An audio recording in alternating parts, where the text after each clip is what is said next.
Hey Ted, how's it going up there? It's good, Dan. It's Wednesday. We're back in the routine of fall, I guess. Back in school.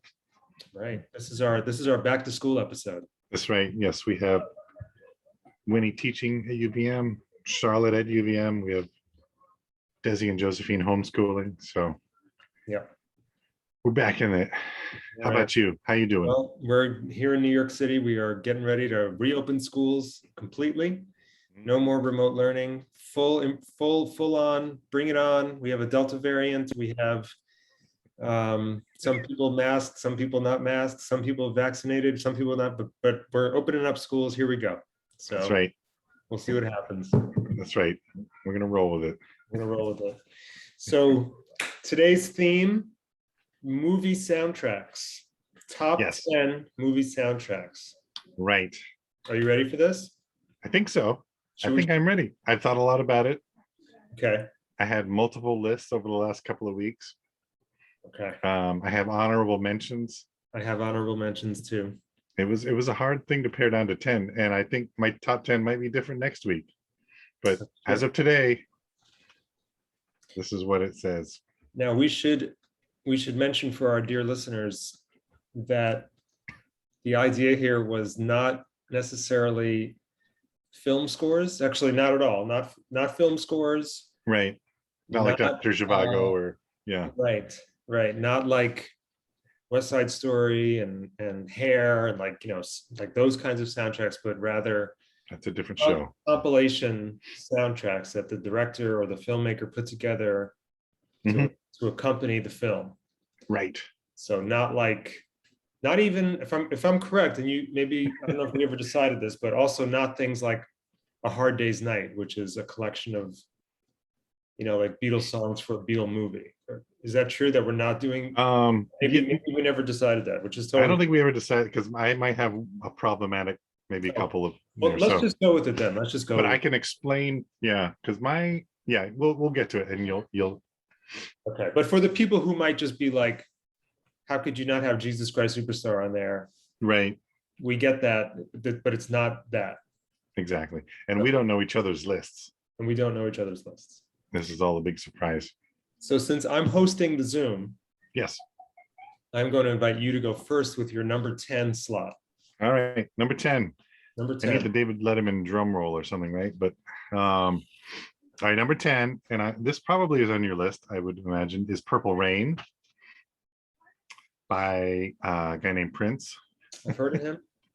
Came out in 1984. And it was the second Prince record I had. I had 1999, and then I got Purple Rain. And the one thing that struck me about listening to this again was, remember when Prince played at the George Harrison tribute concert and he did the solo on, and everyone was like, "Oh my God, I had no idea Prince could play guitar that well." I was like, "What have you been listening to for the last 30 years?" At the end of Let's Go Crazy, he does that amazing like guitar work. Yeah. Anyway, that's just my little rant. When Doves Cry, first single, no bass, No bass. which was Yeah. pretty bold move. Pretty cutting edge thing to do. But you Yeah, don't miss it. When you're listening to it, you don't even notice, right? you don't even notice the bass isn't there, and it's got Yeah. an incredible feel to it. Yeah, so that's my number 10. We're going to keep this short and sweet, right? Yeah, we probably should. Otherwise, we'll be here till the calendar strikes September 2nd. Because we could All talk right. about this stuff forever. I will say that had I gone the route of including like that kind of soundtrack album, Mm-hmm. which I didn't do, Purple Rain would have probably been my number 2, Mm. if not my number 1. So that would have been a high one for me as well. So Yeah, I'm breaking rules here, Dan. no, I don't think we ever clearly established that. We were like dancing around it and we never really. So you know what? I'll just say that that's my alternate number 2. And so if I had made a list where I included Mm-hmm. those kinds of soundtracks, that would have been my alternate number 2, possibly my alternate number 1. Ah, interesting. All right. I mean, you just can't beat that out. I mean, It still stands up. you don't even really need Yeah. to talk about it. It's so iconic at this point. You just Right. it's yeah. I saw the movie again when I lived in Oakland, at this big theater, and it was packed. It was like a 1,500 capacity theater, and it was packed. Yeah. And people were talking along with the lines, and they were talking back at the movie, and it was great. It was such a fun time going to see that movie again. Yeah, they showed it at a few theaters in New York City after he died. Hmm. We went to see it, and yeah, I mean the movie's okay to me, Yeah. but the music is ridiculous. Oh yeah. Yeah. Morris Day kind of steals the show. Yeah, it does. All right, my number 10 is the soundtrack to the film "Oh Brother, Where Art Thou?" Ah, interesting. Um, Yes. Great so, movie. great movie. Coen Um, Brothers. Coen Brothers film, George Clooney and John Goodman and John Turturro. Hmm. Fun movie, little play on Homer's Odyssey, I think. That's right. Yep. Yep. And My oldest daughter told me that they watched it in high school. um, and She's much smarter than I am. yeah, and soundtrack by T-Bone Burnett Right. in terms of putting it together. And Yeah. Some great so great material in there. yeah, it's just a really fun soundtrack, and it fits the movie. The songs fit the movie perfectly, and every scene they're in where the the song is in that scene is Hmm. memorable. And so when you've gotten really used to the soundtrack away from the film, and then you Yep. rewatch the film, you're like, those songs mean even more, as do the scenes that they're in. Yes, exactly. Yep. And there's just Alison Krauss is on there, and Yeah. Norman Blake and Emmylou Harris and Gillian Welch. Just Oh yeah, it's really stellar stuff.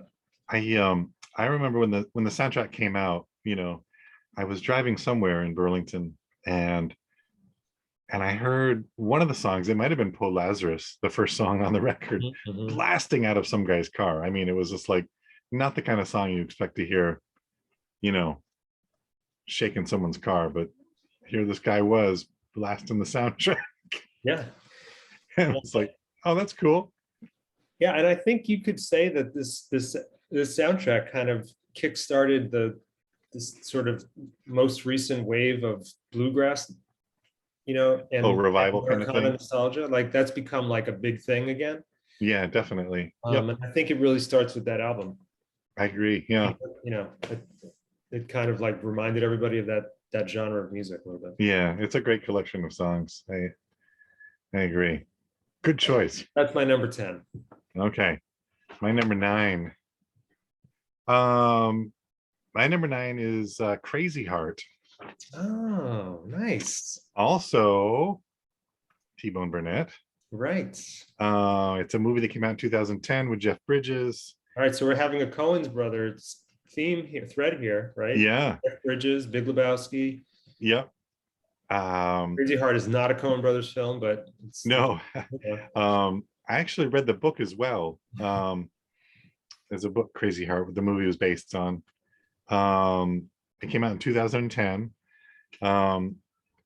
It was a date movie that Winnie and I went on. We hadn't been on a date because we had 4 kids who were under the age of 12 at that point. So we didn't get out a lot. And someone said, oh, let me watch the kids. You guys should go to a movie. And we went and saw Crazy Heart.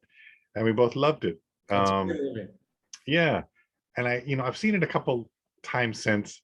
And the scene where they go back to Houston and Jeff Bridges is watching the little kid still gives me like agita every time I see that movie, even though I know everything's going to be okay. Yeah. But the music was wonderful. T-Bone Burnett put together another great soundtrack. It's got songs by Ryan Bingham and Stephen Bruton, who I guess Jeff Bridges' character is kind of based on him. He was a musician based out of Texas. He played with tons of people, great songwriter, great musician. And Robert Duvall sings a song on the soundtrack. Yeah. Does Colin Farrell sing a song? He does, yeah. Colin Farrell does. The Lubin brothers are on it, right? Really? Wow. Buck Well, Owens. this is great. I'm glad we did this podcast because that's a soundtrack I need to check out. Yeah, Buck Owens. So, Here Comes Trouble. Uh-huh. Yeah, which is a fun song to sing. I think it's one of Colin Farrell's strongest performances too. Oh yeah. Um, Yeah, he was really good in it. And it's funny, I watching the movie and you hear Jeff Bridges' character talk about Colin Farrell's character, and you expect not to like him. And then he appears and you're like, well, he's not a bad guy, not actually. a bad guy, right? And you realize it's complicated, you know.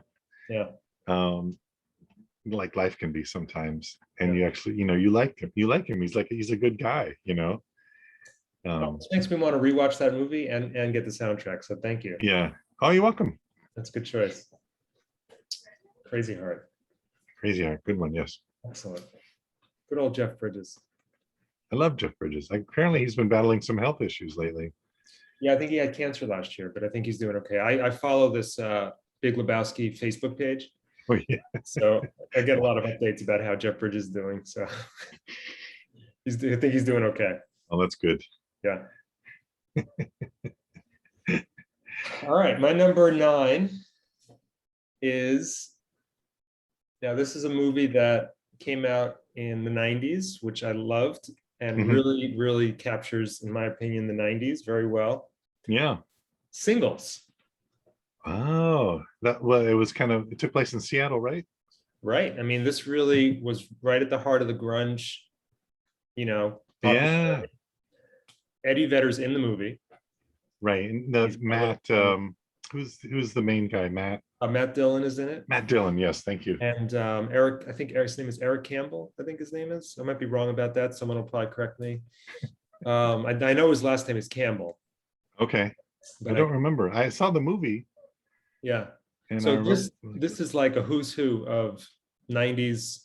You've got Alice in Chains, Pearl Jam, Chris Cornell, Soundgarden, Screaming Trees. Remember them? I did. I saw them before they, got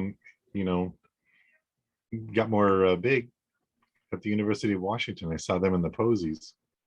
But what makes this soundtrack truly great are the 2 songs by Paul Westerberg, Dyslexic Heart and Waiting for Somebody. Oh, yeah. Yep. And this is when I can't say it's when I first fell in love, because I love the Replacements, but I think this is when I first really started to, get into Paul Westerberg as a solo artist. Right. Shortly after that, maybe a few years later, he came out with that great album called 14 Songs. Oh, that's a great album. Amazing. And so, there was a Replacements album called All Shook Down, which a lot of people say was kind of like Paul Westerberg's first solo album in a way. Yeah, I remember that record. Yeah. A little more turned down the volume and more like melodic. And and then you can hear that again in those songs on Singles and then the 14 Songs album. But it's just a great soundtrack. Oh yeah. Is Paul Westerberg the only non-Seattle person on the soundtrack, or is possible? There's even a Hendrix song on there, and he was from Seattle too. So yeah, that's right. There's a song by the Love Mongers, but I don't know them. They don't ring a bell. Huh. But yeah, everything else is pretty much 1992 that came out. 1992. Yeah, I remember the movie. Yeah. Yep. I remember going to see it. Yep. Wow. That is my number 9. All right. Are we on to number 8? Yeah.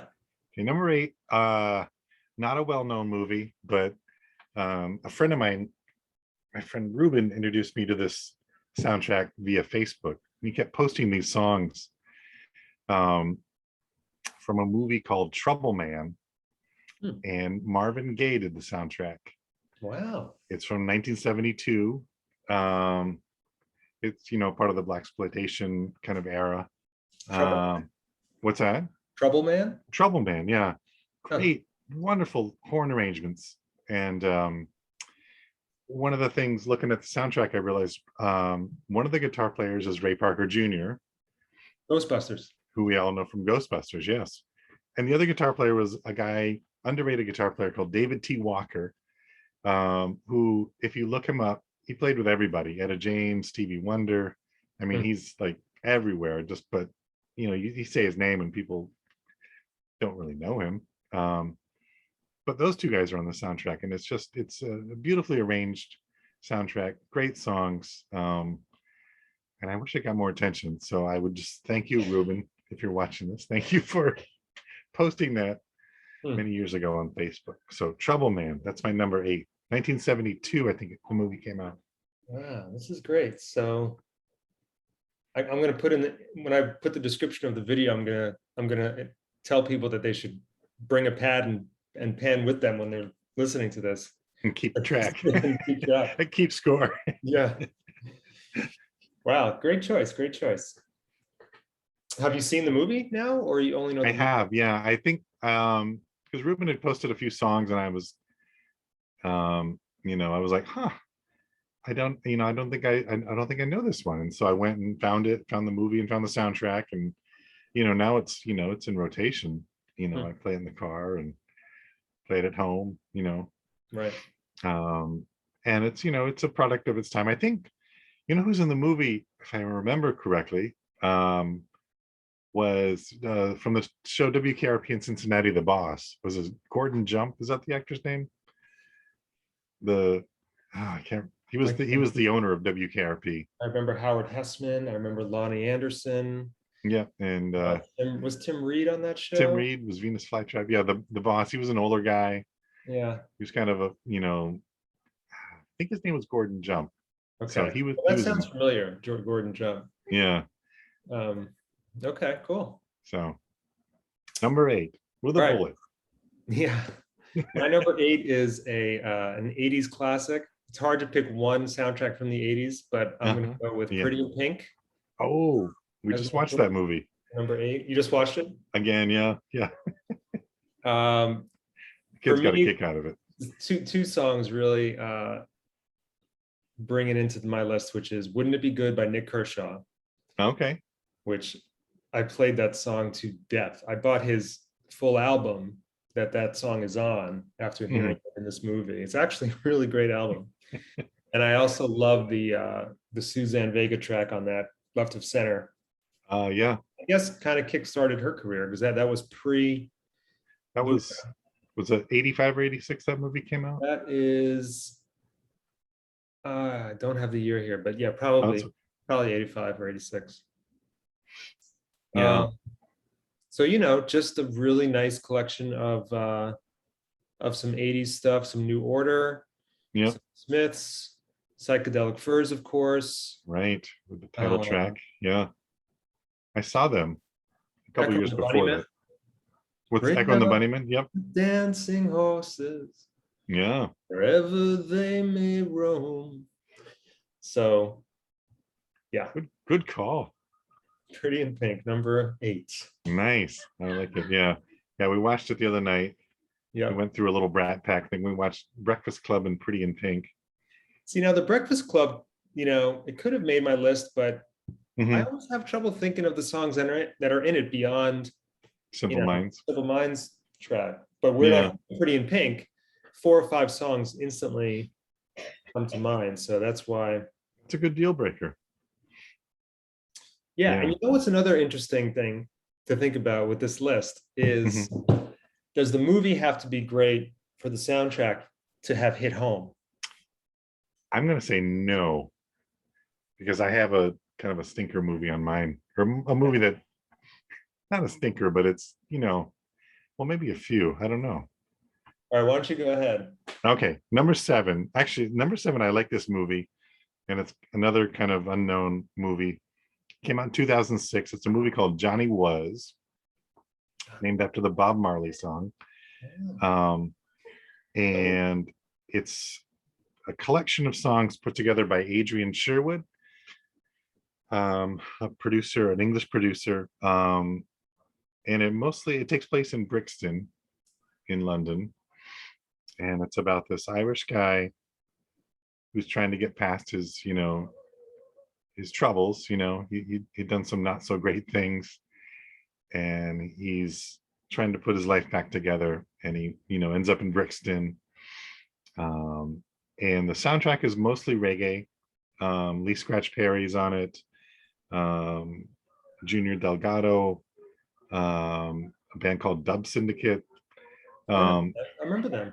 Yeah, Dub Syndicate, they're great. And a guy called Ghetto Priest, who does a version of Rise Up. I don't know if you know that song. Mhm. Um, which includes like this kind of, Jamaican toasting, but done by a guy from Ireland. So it's like this weird, it's like this kind of reggae song, and then there's a break in the middle, um, with some toasting, Jamaican toasting, but done by an Irish guy. So, which kind of speaks to the movie itself. It's like a very, um, mixed race cast, and yeah, I love the movie. It's, Wow, I'll have to check that out. and it's a family favorite soundtrack for car trips too. So the movie came out in 2006, you said, or I four? think so. 2005, 2006, Okay. called Johnny Was. All right. Never- Johnny Was. Yes, Very Johnny nice. was a good man. Okay. Moving on to, what are we up to? You're on your number 7, I think. Number 7. Okay. My number 7 soundtrack album comes from what I think is perhaps the most underrated Spike Lee film, Ah. Crooklyn. Yeah, I agree. Almost on your list, or? It went to the honorable mention side. I debated this until like an hour ago. Yeah. So this film came out in 1994. Yes. It was autobiographical. It's about Spike Lee's childhood, growing up in Brooklyn. Right. And it's a great movie. First of all, it's a very, very touching, Yep. very sweet movie. Yep. But the soundtrack is ridiculous. Oh, it's great. You've got Sly and the Family Stone, Curtis Mayfield, The Persuaders, Joe Cuba, I'll Never Go Back to Georgia. Remember that song? Yeah. It's got the Jackson 5. It's got James Brown. Yeah, it's got Ooh Child, Yeah. which made its appearance on 2 films around the same time period. This and also Boys in the Hood. I love that song. Which kind of like gave the song another life, being in these movies. Right. The scene where it's played in Boys in the Hood is such a great movie, such a great scene when Furious is driving Trey in the car. Yep. He basically tells him to just shut up and listen to this. It's a great. It's got Past the Peas by the JBs. Time Has Come Today. Yeah. The Chambers Brothers. It's like a perfect album. And then on top of all those throwback songs, it's got the Crooklyn like theme song. Oh yeah, that's right. Which is so cool. Yeah. By more like current at that time hip hop artists. Right. Yeah. And yeah. So I love that album. I have It's a great, I don't know where it is right now, but I love listening to that record. It's one of my favorite Spike Lee movies as well. Yeah. I think it just, I don't know. It's a great movie. And the soundtrack, the soundtrack is amazing. Good choice, man. Yeah, that's a great one. Wow. And the 5 Stair Steps, right? They did Ooh Child. Yep. Yeah. They were Curtis Mayfield related. Yeah, he worked with them as well. So People Make the World Go Round. Yeah. Mr. Big Stuff. Oh yeah. Who do you think you are? Oh girl. Oh girl, I'll be in Yeah. trouble if you left me now, which I think Paul Young did later. He covered. He did. Yeah, that's right. Yeah. Oh, Paul Young. Where is he now? Who knows? He's counting up his royalties from That's right. covering R&B songs. Wow, Right, good choice. Number 6. All right, number 6. I'm going back to the year of my birth, 1966. Movie starring Michael Caine. It's Alfie. Alfie. I was going to say Alfie. Yeah, and the soundtrack was written and recorded by the great Sonny Rollins. Yeah, he I know he did. He worked with Oliver Nelson too, who was an arranger. Oliver Nelson is like all over everything back then. I mean, as he's a sax player, but he's also an arranger, and he's Cannonball Adderley. He's just everywhere. And I think he did some of the arrangement on that as well. But it's, it's a Sonny Rollins project. And just putting that on again, in the last couple of weeks, the theme song is just, it's great, like the way the sax line weaves in and out. And Kenny Burrell plays guitar on the record, who's a great jazz guitarist. Who else is on it? JJ Johnson, trombone player. I mean, as you can imagine, Sonny Rollins, had a great lineup of musicians. So I mean, mostly I know the main title track, yep. My parents had the album when I was Oh, growing did up. they? Yeah, Oh, nice. yeah. They have a lot of those 60s soundtrack albums like Oh, Man, yeah. Man of La Mancha and, Yep. and Alfie and The Graduate. Yeah. I But that's guess, cool. yeah, I guess what Sonny, I think there's like, I think he recorded some of it in London and then he came back to the US and re-recorded a lot of the tracks from what I read. And it came out, yeah, in 66. So I'll have to revisit that one. yeah. I like this guessing game. That was fun when you said a 1966 Michael Caine movie, and I Were you figured going for Alfie? it was Alfie. Yeah, I cut in too quickly. My We- timing we was should, off. Okay, when I move forward, I'm going to start it like that too. I'm gonna. All right. All right. All right. So you're next, I think. All right. Right? So number 6. Yes. This was a film that came out, I'm going to say in the early 2000s, maybe late 90s, but I think early 2000s. Mm-hmm. It was based on a popular novel by Nick Hornby, starred John Cusack and High Fidelity. unknown Jack Black. Yes. High Fidelity. Yes, High Fidelity. Great collection of songs. Love that movie. The crowning jewel. Yeah, the crowning jewel of that, of course, is Stevie Wonder's I Believe If I Fall in Love with You. Yeah. Will be, that's such a great song, but it's just got great tracks all throughout. And how could it not? I mean, it's a movie based on the love of music. So if they had messed that up, that would have been really bad. That would have been, yeah, I think it was, yeah, Nick Hornby wrote it, who's a music obsessed, and John Cusack is also really knowledgeable about music. Yeah. And has put together soundtracks over the years. So yeah. Yeah, it was like a you can't miss situation there. Stereolab is on that album, and the Beta Band, and Elvis Costello. Yep. Velvet Underground, Dylan, Violent Femmes, the Smiths. It's just another nice collection of songs. Yeah, there's so many great. I mean, they got so many things right about that. Going into the record store and the record clerk kind of giving you a hard time. Yeah. Really funny. It's kind of become a cliche, like, oh, I can't believe you're going to buy this. Did you ever see the TV remake that they made last year with Zoe Kravitz? I never did. I've wanted to. It's good. I heard it was good. Yeah, they only did one season, and it got a lot of the fact that they cut it after one season got a lot of hate. Oh wow.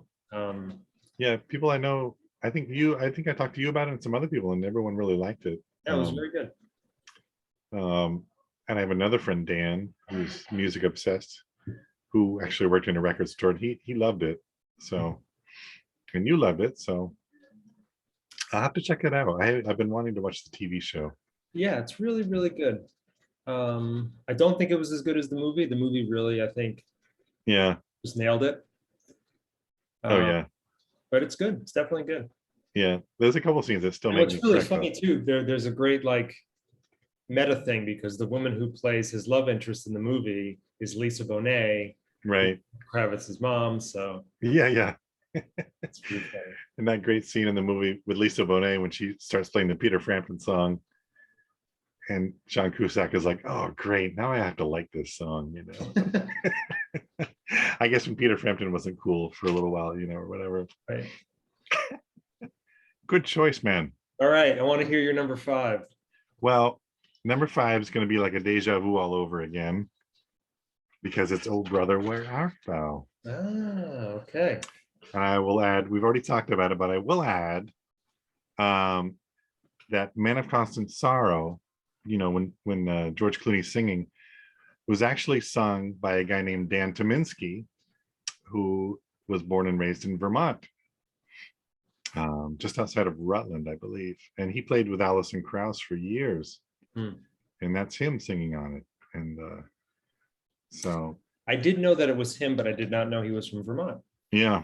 It was a big news here when the movie came out, I've always thought that George Clooney's lip syncing of that song is one of the best lip syncing performances that I've ever seen. Oh, yeah. It's like he doesn't miss a beat of the, like every breath. It's excellent lip syncing. Oh, it is. Yeah, it's great. Yeah. Yeah. And what a great song too. Great song. And I love how they include several versions of it on the soundtrack. Yep, there's an instrumental version. Yeah. Yeah, that's right. Is the Stanley Brothers version on that too?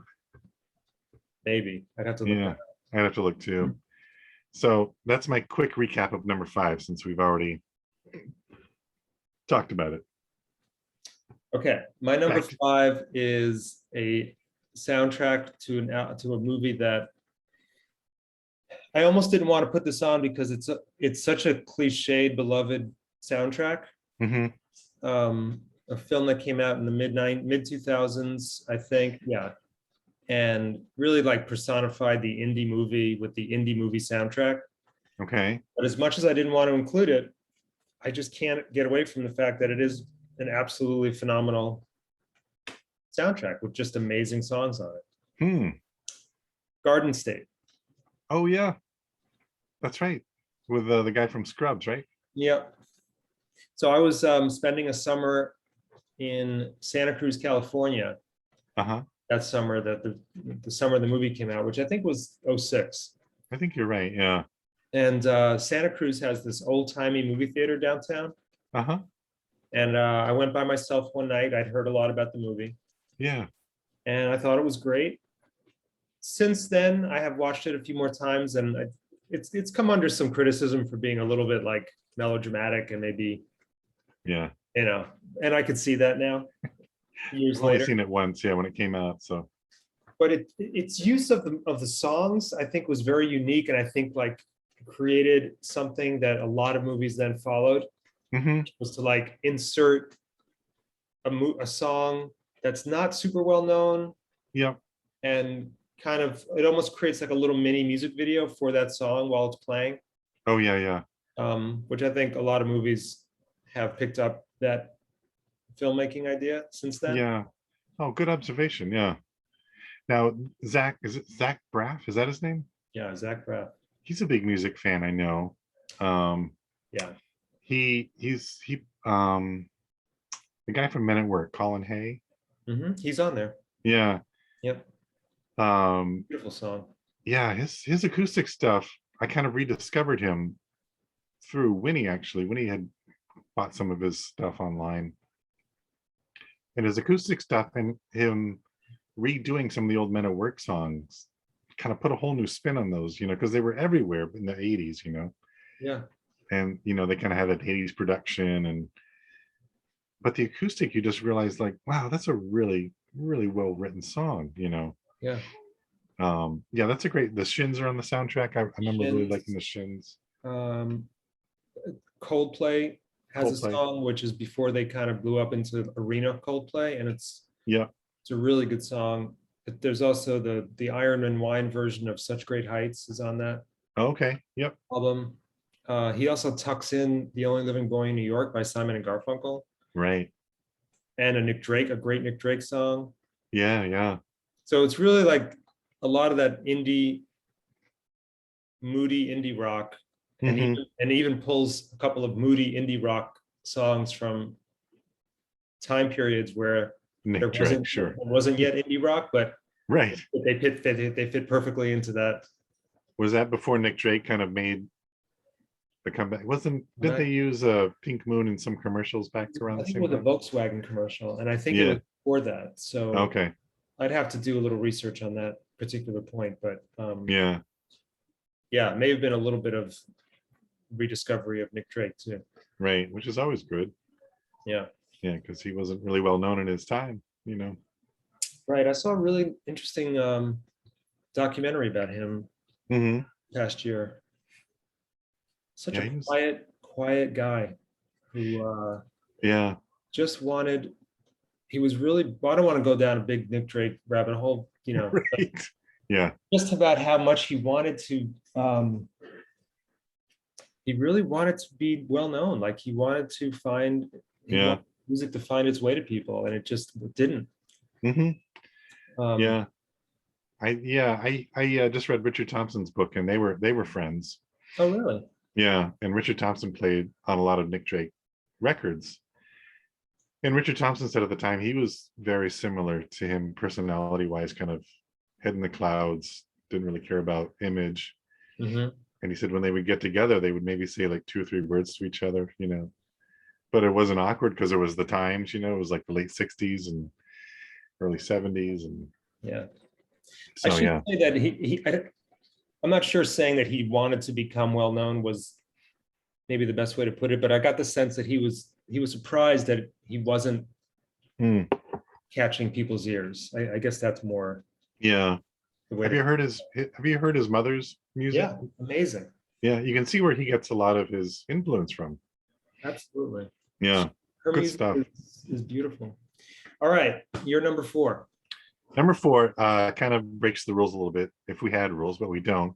Um, but this soundtrack has I my sister saw this movie with my grandmother in, I guess, 1964. Um, and she bought the soundtrack, and when she moved out, I kind of inherited it. And so it's got songs on it, and it's got like these kind of instrumental orchestra versions of these songs as well. Okay, hang on. 1964. Yeah. And it's got the songs as we know them. My version does, at least. I don't know if they still make the records like this, but it also has instrumental versions with like strings and Is this Midnight Cowboy? no. It's Hard Day's Night. Oh, okay. Right, it does have those instrumental versions, right? Yeah. Hey, look who's here. Hey, kitty cat. And so I put it on there. It was like the first Beatle record I had because my sister had it. And so I had it. Um, and it would start off with a song, Hard Day's Night, and then it would go into I Should Have Known Better, but it had like the orchestra version on it. And my friend he bought a newer version of it in the 70s, and it didn't have that.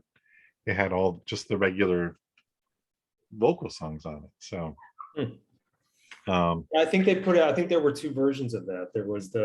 yeah, There was the Beatles album called A Hard Day's Night, and then there was right. this soundtrack called A Hard Day's Night. Yeah, which is what I had. Yeah. And it's got like Ringo's theme or whatever. Just theme, yeah. Yeah. Sadly Walking along the canal. the Thames, yeah, or whatever, wherever he is. And then they did the same thing on Help, where it also has instrumental tracks. Right. Yeah. And on Yellow Submarine, too. Exactly. Yeah. So yeah, it was You got a lot for your money.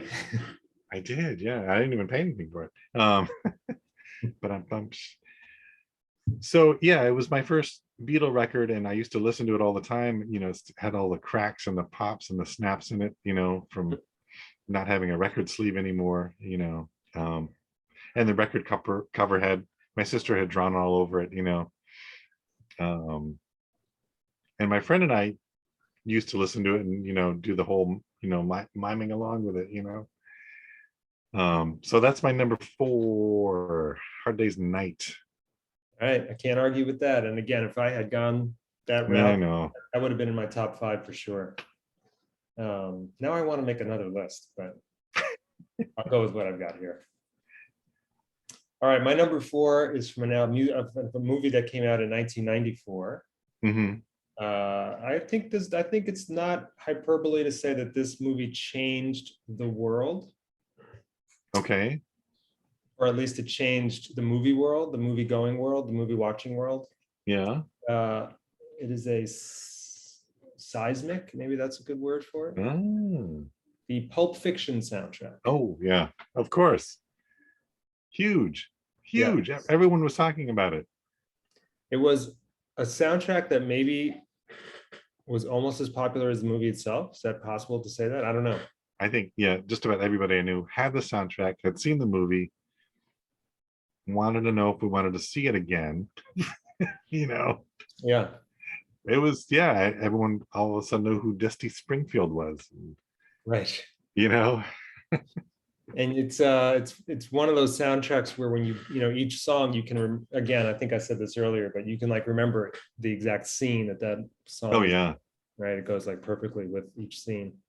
Dick Dale, yeah, Um, so anyway, no need to go through most people probably are very familiar oh yeah, with songs, but for yep. just for Jungle Boogie alone, it's worth being in the top 10.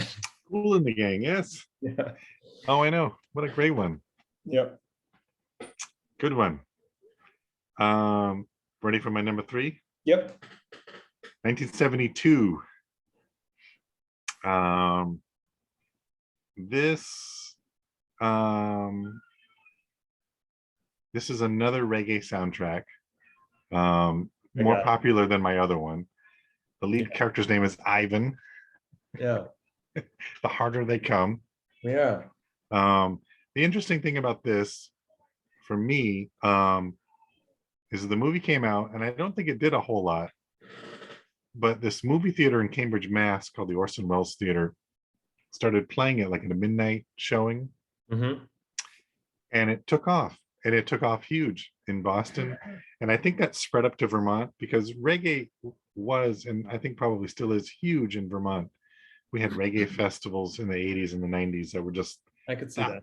tens of thousands of people would converge, and we had Hmm. amazing people play. But the soundtrack to The Harder They Come is great. I mean, it's got the Rivers of Babylon by the Melodians.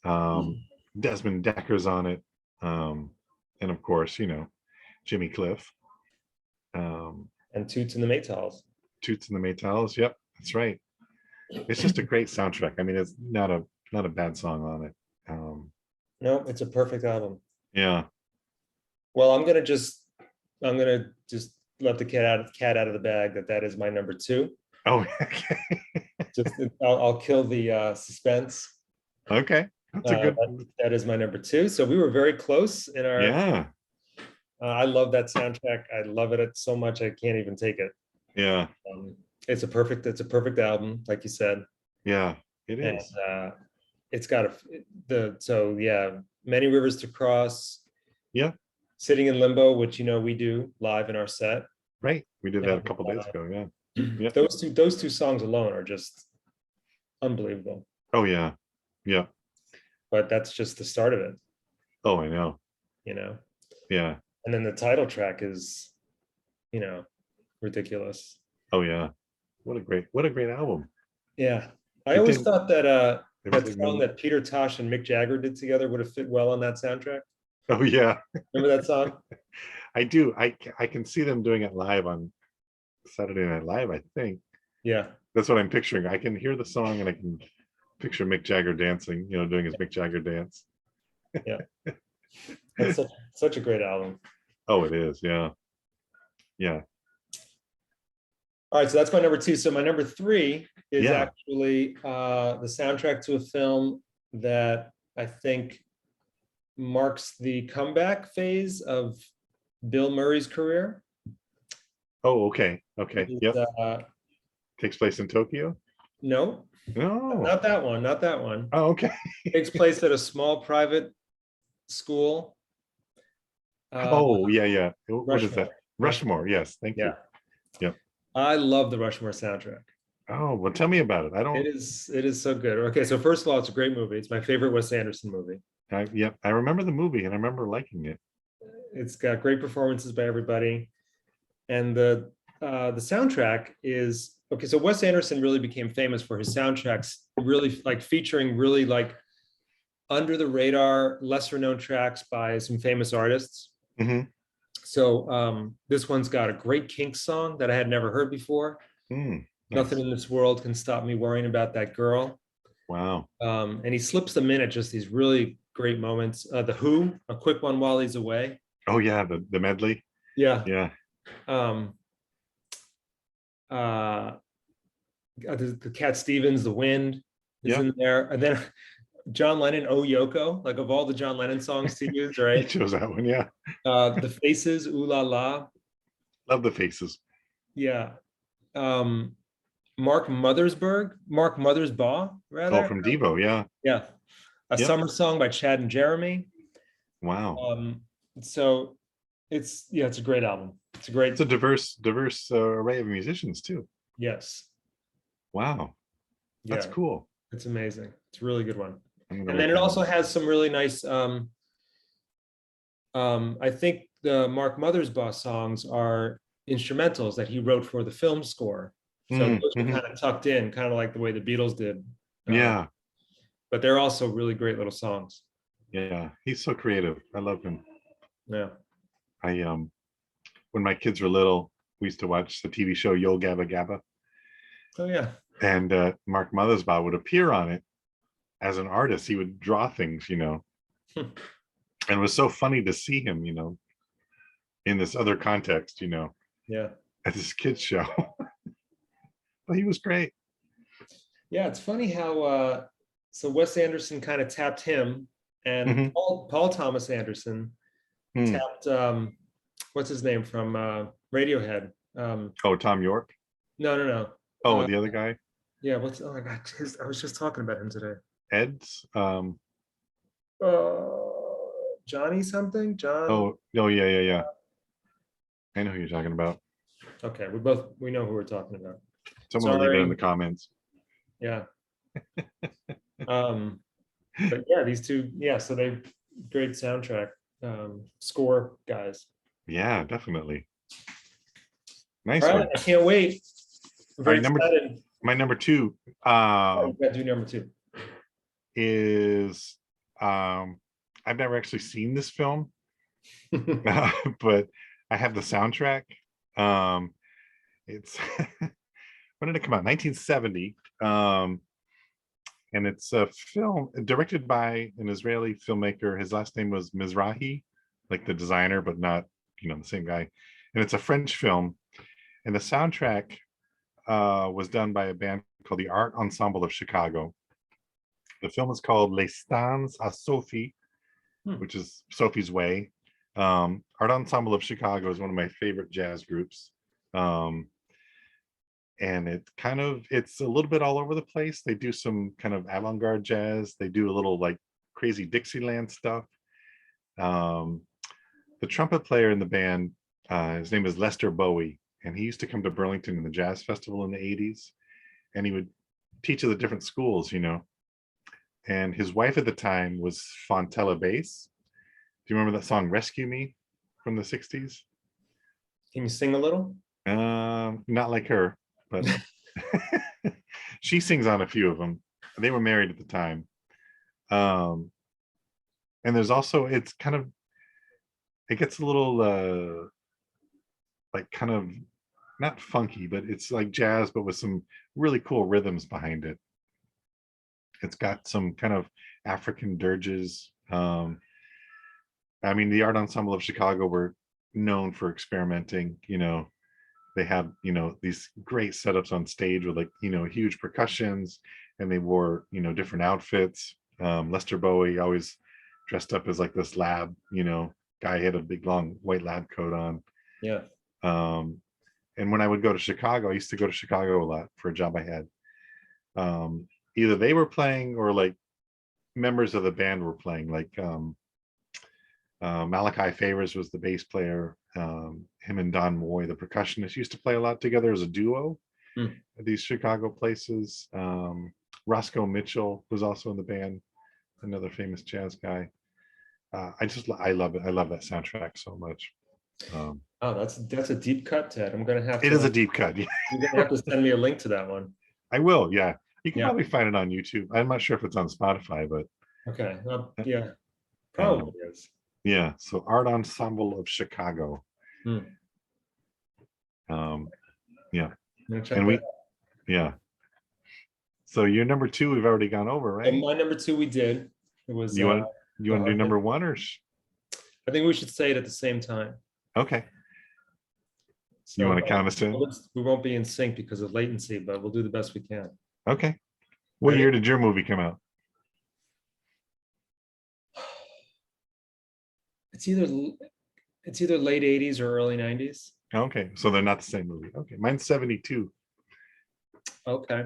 I thought it might be the same one because we were talking about it. Ah, oh yeah, yeah. Right.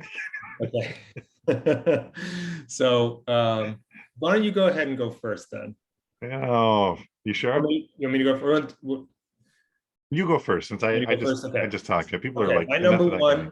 My number one album, Mhm. soundtrack album, Yeah. is music from the motion picture soundtrack Until the End of the World, Ah, yes.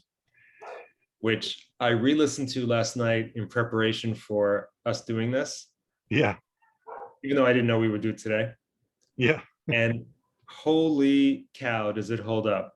Mm. I mean, there's not one song on here that is stuck in any kind of time period and doesn't lend Yeah. itself to right now. Yep.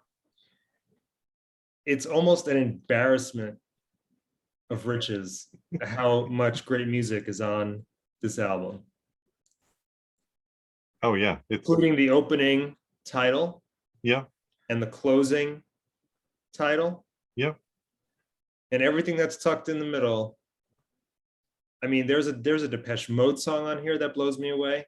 Yeah. Yeah. I Now, I remember that should, one. for people who may not know the movie, it's called William Until the Hurt. End of the World, right? So it's Wim Yeah. Wenders. It's dark, right? It's until the end of Right. the world. Right. William Hurt's in it, right? I think so. Yeah. Yeah. So the songs, I guess, could lean a little toward some darkness and melancholy. I mean, they do, Right. they're kind of, but they're so freaking good. Oh yeah. Um, Oh, it's a great soundtrack. Yeah. Talking Heads, Lou Reed, which actually his song is probably the most uh, like upbeat. But Elvis Costello covers the Kinks. The REM Right. has a great song. Oh yeah. Um, It's a Jane Siberry song. We were that is to me in the Katie Lake. the top of the list on all the songs in this album. Calling All Angels. Oh yeah. What a beautiful song. I'm gonna say that is maybe the most beautiful song written, or at least one of the most beautiful songs written in the last 30 years. And Mm-hmm. Yeah. honestly, it gets me every single time. It just sends shivers down my arm. It's a great song. It's unbelievably beautiful. It's a sign of a great song. Yeah. Yeah. And T-Bone Burnett, he actually does a song on it, right? I'm Does not he? seeing him, but maybe Or maybe I'm getting it mixed up. there is a band called Crime and the City Solution. Oh, a German band, right? Oh, and Can is on it too. Can is on it. The Yeah. song by Crime and the City Solution, I thought was Nick Cave for a long time, Oh yeah. but it's not. It has Right. a But real Nick Cave is on Cave. there. It's a miracle we made it out of yeah. But oh yeah, Humans from Earth. Right. That's the T-Bone Burnett song. Yeah, yeah. And that's Ni- just him and acoustic guitar, right? I think. Yeah. Yeah. Nina Cherry is on that album. Move Me, right? Julie Cruz. Oh, from David Lynch. Yeah. So anyway, Yeah. That's I got my list together and that ended up on my honorable mention, but it could have gone anywhere. yeah. And it may be, if we did this list next week, it might be.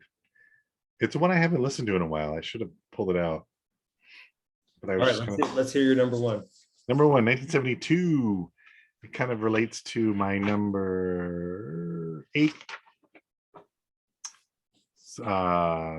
soundtrack. This one is number 8, Crazy Heart.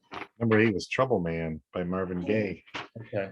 Number 1 is Superfly, Curtis Mayfield. Yeah. I was obsessed with Curtis Mayfield for a while. Such an interesting guy, grew up in Chicago and Cabrini Green, one of the housing projects there. Learned to play the guitar, learned to tune the guitar from his grandmother's piano, and he tuned to the black keys. So the way he made chords didn't match to the conventional tuning.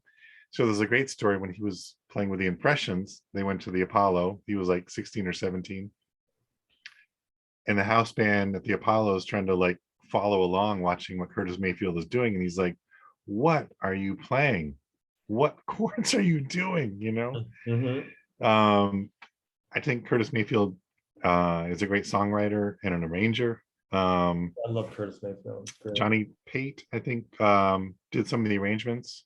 Yeah. Who was also a bassist, a jazz bassist.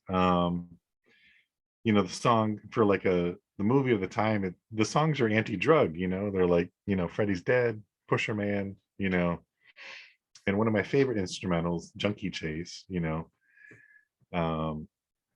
And at the time, I think he had one of the best bands going. I mean, in the early 70s, he had this amazing band, just a small band, you know, him and another guitar player. I think his name was Craig McMullen.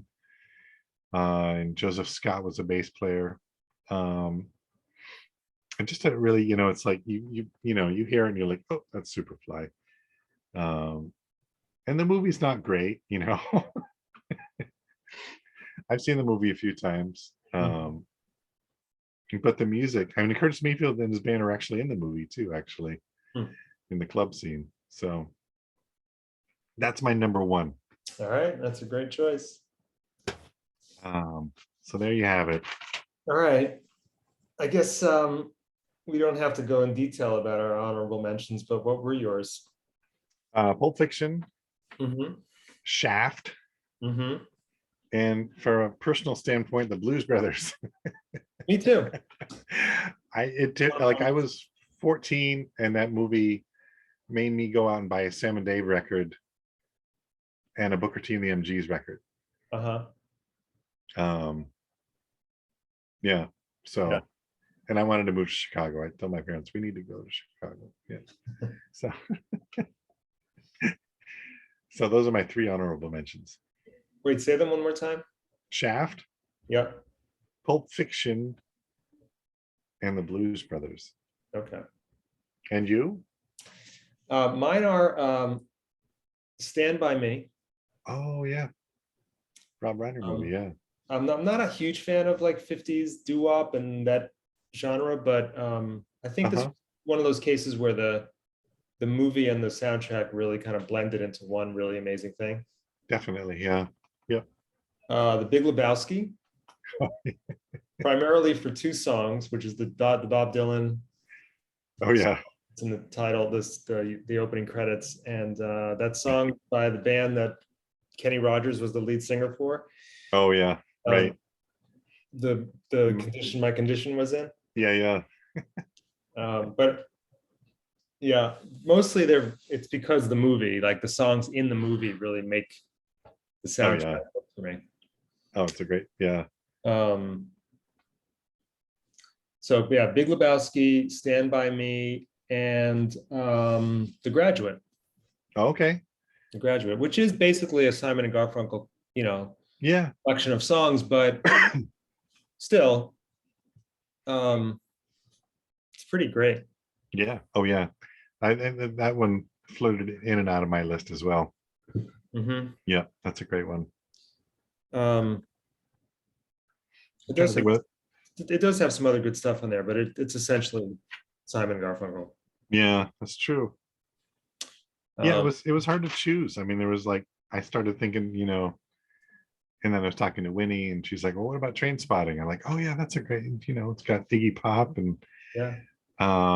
And Crooklyn kept coming in and out of my list as well. It made your list. Mm-hmm. Yeah, there were so many. I'm sure we'll get a comment like, how could you guys leave out blank? I know. I can't wait to see what those blanks are. I know. I'm sure we can out some gems. Well, this was fun. Oh, Repo Man. That's a good Repo Man. Yep. Yeah. There's some stuff from the 60s, like the soundtrack to Butch Cassidy and the Sundance Kid has some really good gems on it. It's got raindrops keep falling on my head, and oh yeah, Midnight Cowboy we talked about a little bit. Midnight Cowboy. Yep. Actually, the Boys in the Hood soundtrack probably could make the list. There's some really good stuff there. It's got some great songs on it. Yeah, the other Spike Lee movie I was thinking about that I always liked was Mo Better Blues. Right. Yep. I was thinking about that. I have that soundtrack, and I really enjoyed it when it came out. Um, and it's got Denzel Washington rapping on it, which is And then there's soundtracks that are like, the ones that go along with biopics. yeah, So right. what was that movie about NWA that came out a few years ago? Yeah, that's true. Yep. Like that, or um And there's Walk documentaries Behind- too. right, or holy moly, that was lightning. You got lightning? Um Is it heat lightning? no, that's lightning. Um the Searching for Sugar Man, Oh yeah, that's a good yeah, one. Yeah. Buena Vista Social Club. But I think the reason I Raccoon. didn't Yep. choose those is because those felt more like, I guess whether the bio documentary or the bio Hmm. drama just felt like, I don't know, it didn't feel like it was capturing the idea of what this was in my head. But Okay. Yeah, yeah. I thought that. Yeah, I was because I was thinking. Yeah, a lot of the jazz ones too, like Chasing the Train, the John Coltrane documentary that came out right, a few years ago. I thought, well, some of my favorite songs are in that, but right. or the one about Lee Morgan as well. I can't good. What do they? Something Mr. Morgan. I can't remember. Um, Or the Summer of Soul that just came out. right. Yep, that's true. All of those. But see, to me, that's a concert. That's a concert film. So Mm, that like also doesn't. Woodstock. Yeah. Yeah, that doesn't quite. I'm sure we'll get a lot of arguments, but Yeah. this was our Nothing's gonna. list, man. It's our list. That's So right. anyway, there you have it. That's right. We'll be back with another episode Yeah, next month. sure. I've got some ideas. You have some ideas? Probably, yeah. We've always got ideas, right? Both got ideas. Yeah. Yeah. Right. We'll include your lists in the comment section too, Oh yeah. Good idea. listeners. Yes. Oh, and we should include. Well, no, that'll give it away. So let's not put our list in there. Yeah. All right, man. Stay safe. I will. You too. Um, say hi to everybody. I will. Yep. And I'm gonna go back catch to you on watching down the Dairy line. Girls. What's Right? that? I said I'll catch you on down the line. That's right. I said I'm gonna go back to watching Dairy Girls. So Oh, okay. the TV show. Right. That might not sound right. Yeah. All right, Teddy. Stop Talk to you recording. soon.